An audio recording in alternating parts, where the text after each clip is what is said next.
بڑائی کبریائی اللہ رب العالمین کے لیے انگنت لا تعداد درود و سلام امام الانبیاء جناب محمد الرسول اللہ صلی اللہ علیہ وآلہ وصحبہ وبارک وسلم کی ذات اقدس پر قرآن پاک کی جو آیت میں نے آپ کے سامنے تلاوت کی ہے اس کے حوالے سے چند باتیں آپ احباب کے سامنے گوش گزار کروں گا، جس میں خالق کائنات فرماتے ہیں محمد صلی اللہ علیہ وسلم اللہ کے رسول ہیں، والذین معہ اشداء علی الکفار، اور جو لوگ آپ کے ساتھ ہیں یعنی جو ایمان لائے، جنہوں نے آپ کا ساتھ دیا، جو صحابہ کرام رضوان اللہ علیہم اجمعین کے نام سے معروف ہوئے، اب ان کی صفات کا تذکرہ رب کائنات اپنی اس پاک کلام میں کرتے ہیں اور اس بابرکت آیت میں کرتے ہیں۔ اشداء علی الکفار، وہ صحابہ کرام کافروں پر بڑے سخت ہیں، رحماء بینہم، اور آپس میں بڑے ہی نرم ہیں، مزاج میں سختی اگر ان کی کسی کے لیے ہے تو وہ کفار کے لیے، ان کے ساتھ دشمنی کی وجہ سے، کیونکہ انہوں نے اسلام قبول نہیں کیا، اللہ اور اس کے رسول پر وہ ایمان نہیں لائے، اس وجہ سے وہ ان کے ساتھ سختی کرتے۔ لیکن جو اسلام قبول کر چکے ہیں، مومن ہیں، اپنے آپ کو اسلام کی صف میں داخل کروا چکے ہیں، ان کے لیے صحابہ کرام کی صفت یہ ہے کہ وہ ان کے ساتھ بڑے ہی رحم دل ہیں، اور اسی بات کی گواہی قرآن پاک میں ایک اور جگہ بھی ہوئی، اذلۃ علی المؤمنین اعزۃ علی الکافرین، کہ مومنوں پر تو نرم ہے اور کافروں پر یہ بڑے ہی سخت ہیں۔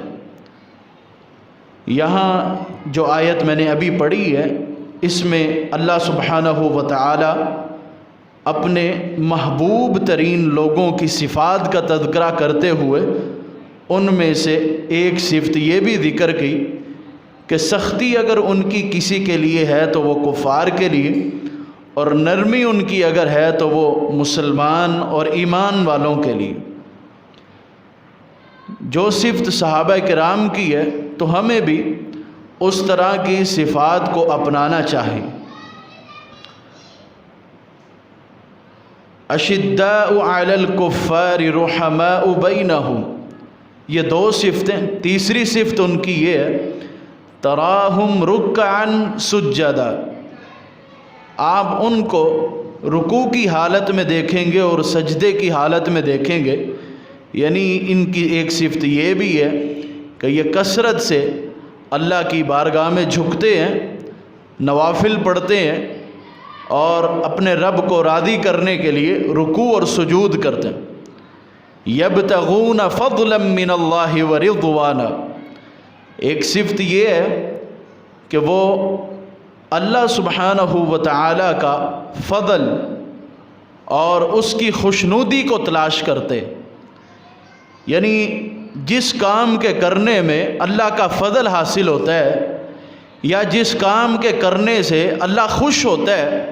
تو ان کی یہ جستجو ہوتی ہے، ان کی یہ تگ و دو ہوتی ہے کہ وہ وہی کام کرتے ہیں جس سے وہ اللہ کے فضل کے مستحق ٹھہر سکیں اور اللہ کی خوشنودی کو وہ حاصل کر سکیں۔ سیماہم فی وجوہہم من اثر السجود، ان کی پیشانیوں پر ان کے سجدہ کرنے کی وجہ سے نشانات ہیں، علامتیں۔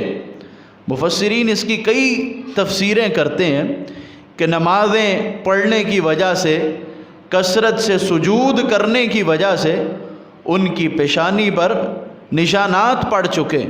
علامتیں ہیں۔ اور یہ بھی لکھا کہ قیامت کے دن ان کی پیشانیاں سجدہ کرنے کی وجہ سے روشن اور چمک رہی ہوں گی۔ اور بعد نے یہ لکھا کہ یہ جب سجدہ کرتے ہیں تو ان کی پیشانی پر مٹی لگ جاتی ہے، کیونکہ وہ زمین پر سجدہ کیا کرتے تھے، مٹی پر سجدہ کرتے تھے، ہماری طرح دریوں پر، چادروں پر یا کپڑوں پر سجدہ نہیں کیا کرتے۔ یہ ان کی صفات اللہ سبحانہ و تعالی نے اپنی اس پاک آیت میں بیان کی، اور آگے بھی مزید یہ طویل آیت ہے جس میں صحابہ کرام کی صفات کا تذکرہ ہے۔ ایک حدیث میں اللہ کے رسول صلی اللہ علیہ وسلم نے اپنے ایک صحابی کو کہا، اس نے آپ کی خدمت کی، آپ اس سے خوش ہوئے، آپ نے اس سے کہا کہ آپ جو کچھ مجھ سے مانگنا چاہتے ہو مجھ سے مانگو، میں آپ کو دوں گا۔ اب اس صحابی کی جستجو دیکھیے، اس کا ارادہ دیکھیے کہ وہ کیا چاہتا ہے۔ کہنے لگا اسألک مرافقتک فی الجنہ، اللہ کے رسول مجھے اور کچھ نہیں چاہیے، میں آپ سے اس چیز کا سوال کرتا ہوں کہ قیامت کے دن جنت کے اندر بس مجھے آپ کا ساتھ چاہیے، میں آپ کے ساتھ ہوں جنت کے اندر، دنیا میں تو ہم ہیں آپ کے ساتھ، لیکن میں یہ چاہتا ہوں کہ اسی طرح جنت میں بھی میں آپ کے ساتھ رہوں۔ آپ نے فرمایا اگر جنت میں بھی میرے ساتھ ہونا چاہتے ہو، اعنی علی نفسک بکثرۃ السجود، تو پھر آپ کثرت سے سجود کریے، یعنی نوافل نماز پڑھیے، نوافل پڑھنے کی وجہ سے آپ میرے ساتھ جنت میں ہوں۔ صحابی کو اللہ کے رسول نے یہ عمل بتایا، آج ہم سب کے لیے یہ عمل ہے، سیماہم فی وجوہہم من اثر السجود، جو کثرت سے نماز پڑھنے والے ہوتے ہیں، رکوع و سجود کرنے والے ہوتے ہیں، اللہ کی رضا کو، اس کی خوشنودی کو تلاش کرنے والے ہوتے ہیں، وہ اللہ کی بارگاہ میں جھکتے ہیں، سجود کرتے ہیں، حتیٰ کہ ان کی پیشانیوں پر سجدوں کی علامتیں ظاہر ہوتی ہیں۔ اور کثرت سے نوافل پڑھنے والے کے لیے جنت میں اللہ کے رسول صلی اللہ علیہ وسلم کا ساتھ بھی نصیب ہوگا۔ اللہ سبحانہ و تعالی نے ہم پر 5 نمازیں فرض کی، اور ان نمازوں سے بعض نمازوں کے پہلے اور بعض کے بعد، یا بعض کے پہلے بھی اور بعد میں بھی اللہ نے ہمیں کچھ رکعات پڑھنے کا حکم دیا، جن کو ہم سنتیں بھی کہتے ہیں، نوافل بھی کہتے ہیں۔ اور ان کے حوالے سے حدیث میں آیا، آپ نے فرمایا کہ جس بندے نے ایک دن میں 12 رکعتیں پڑھی، اللہ سبحانہ و تعالی اس کا گھر جنت میں بنا دیتے۔ وہ 12 رکعتیں کون سی ہیں؟ 2 رکعتیں فجر کی ہیں، فجر سے پہلے، فجر کی فرائض ادا کرنے سے پہلے جو پڑھی جاتی ہیں۔ 4 رکعتیں ظہر کی فرائض ادا کرنے سے پہلے، اور 2 رکعتیں ظہر کے فرائض ادا کرنے کے بعد۔ اسی طرح 2 رکعتیں مغرب کے فرائض ادا کرنے کے بعد، اور 2 رکعتیں عشاء کی فرض نماز کے ادا کرنے کے بعد۔ یہ 12 رکعتیں اگر کوئی پڑھتا ہے تو اللہ سبحانہ و تعالی اس کے لیے جنت میں گھر بناتے۔ اب گھر بنانے کے حوالے سے محدثین 2 باتیں کرتے، یا تو روزانہ اس کے لیے جنت میں گھر بنایا جاتا ہے، یا پھر وہ شخص جو ساری زندگی ان 12 رکعتوں کی پابندی کرتا ہے تو اللہ سبحانہ و تعالی جنت کے اندر اس کے لیے ایک بہترین اور خوبصورت محل تعمیر کریں گے۔ لہذا ہمیں اللہ سبحانہ و تعالی سے کثرت کی امید ہے۔ اللہ ہم اللہ سے جو سوال کریں گے اس جنت کے اندر اللہ ہمیں دے گا، تو لہذا ہمیں یہ چاہیے کہ ہم فرائض کے بعد ان 12 رکعتوں کی پابندی کریں۔ ہماری نماز آج ہم خود بہتر جانتے ہیں کہ کس حالت میں، کس طرح ہم نماز پڑھتے ہیں، وسوسوں سے بھری ہوئی، خیالات سے بھری ہوئی، کھڑے مسجد میں ہوئے، اللہ کی بارگاہ میں کھڑے ہیں، لیکن دل ہمارے ساتھ نہیں ہے، ہمارا دل اس بات کی گواہی نہیں دے رہا کہ ہم نماز میں کھڑے ہیں کہ نہیں کھڑے۔ توجہ ہماری اور کاموں میں، دوسرے کاموں میں، پریشانیوں میں، گھر کے مسائل میں، کاروبار کے مسائل میں ہماری توجہ ہوتی ہے۔ جب ہم نماز میں کھڑے ہوتے ہیں ہم اپنے فرائض کے حوالے سے خوب واقف ہیں۔ یہ سنتیں جو ہوتی ہیں یہ ان فرائض کی حفاظت کرتی ہیں، ان میں ہونے والی کمی کوتاہی کو پورا کرتی ہیں۔ یہ ایک قسم کی فرائض کے لیے باڑ ہیں۔ یہ سنتیں جو آدمی اہتمام کرتا ہے ان سنتوں کا، تو اس کے فرائض جو ہیں اس میں بھی وہ پابندی کرتا ہے، اور فرائض میں ہونے والی کمیاں اور کوتاہیاں ان سنتوں کے ذریعے پوری ہو جاتی ہیں۔ صحابہ کرام کی یہ صفت ہے، سیماہم فی وجوہہم من اثر السجود، سجدے کرنے کی وجہ سے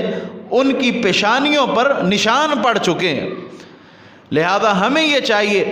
کہ اگر ہم اپنے آپ کو جنت کے محلات کا مستحق ٹھہرانا چاہتے ہیں، اگر ہم یہ چاہتے ہیں کہ قیامت کے دن جنت کے اندر ہمیں اللہ کے رسول کا ساتھ نصیب ہو، پھر ہمیں یہ چاہیے کہ ہم نوافل کی پابندی کریں، فرض نمازوں سے پہلے، فرض نمازوں کے بعد، تہجد کی نماز، چاشت کی نماز، یہ ہم پڑھیں تاکہ ہم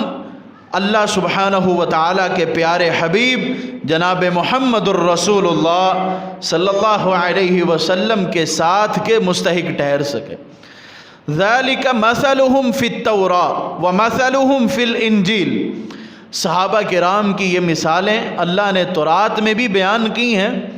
اور انجیل میں بھی بیان کی ہیں۔ کتنی مثالیں ابھی ذکر ہوئیں۔ کفار کے لیے صحابہ کرام بڑے ہی سخت ہیں، آپس میں بڑے ہی نرم ہیں، اور پھر آپ ان کو رکوع اور سجود کی حالت میں دیکھیں گے، اور ان کا مشن یہ ہے کہ وہ اللہ کا فضل چاہتے ہیں، اس کی رضا چاہتے ہیں، اس کی خوشنودی چاہتے ہیں، اور ان کے چہر، ان کی پیشانیوں پر سجدے کرنے کی وجہ سے علامات ظاہر ہو چکی۔ یہ 5 مثالیں ان کی تورات میں بھی بیان کی گئی ہیں، انجیل میں بھی بیان کی گئی۔ اور ان کی ایک اور مثال، كَزَرْعٍ أَخْرَجَ شَطْأَهُ فَآزَرَهُ فَاسْتَغْلَظَ فَاسْتَوَىٰ عَلَىٰ سُوقِهِ، ان کی مثال کھیتی کی طرح ہے۔ كَزَرْعٍ أَخْرَجَ شَطْأَهُ، وہ کھیتی کہ جس نے اپنی کومپل نکالی، جب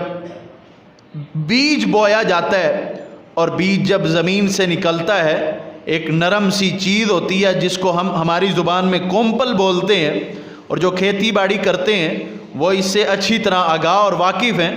وہ ایک نرم سی ہوتی ہے، اگر اس کو کوئی ہاتھ لگائے اس کے ختم ہونے کا خطرہ ہے، وہ ختم ہو گئی تو وہ درخت بن ہی نہیں سکتا۔ اخرج شطأ، پہلے کومپل نکلی، فآزرا، پھر وہ مضبوط ہونا شروع ہوئی، مضبوط ہو گئی، فاستغلظ، پھر وہ موٹی ہو گئی،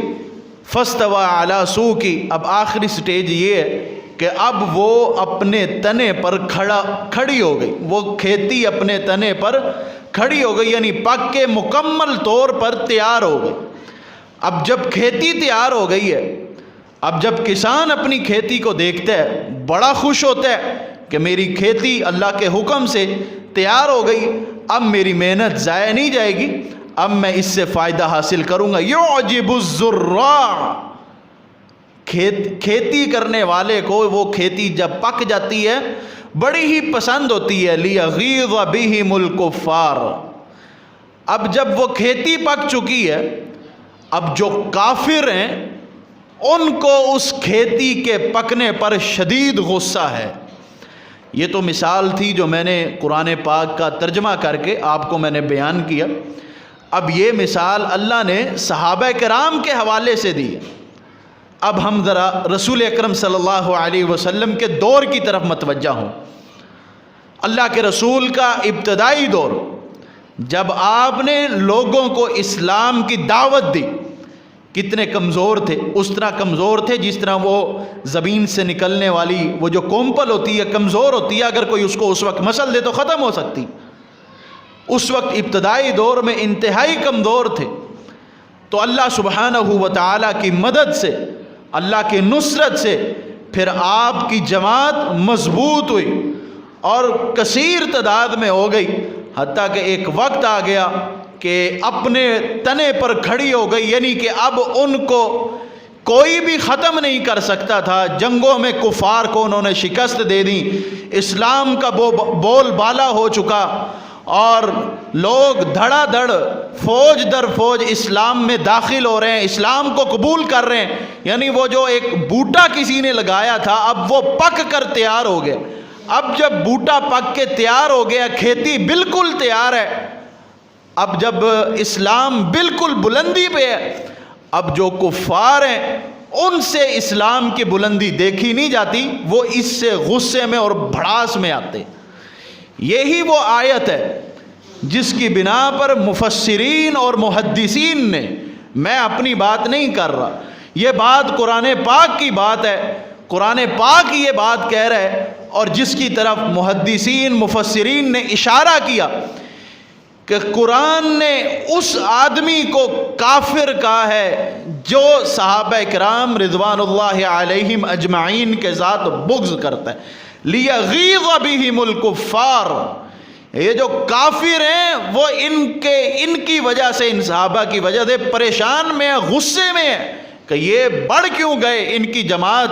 تنا آور درخت کیوں بن چکی ہے۔ یہ کسی عام مفتی کا فتویٰ نہیں ہے، یہ کسی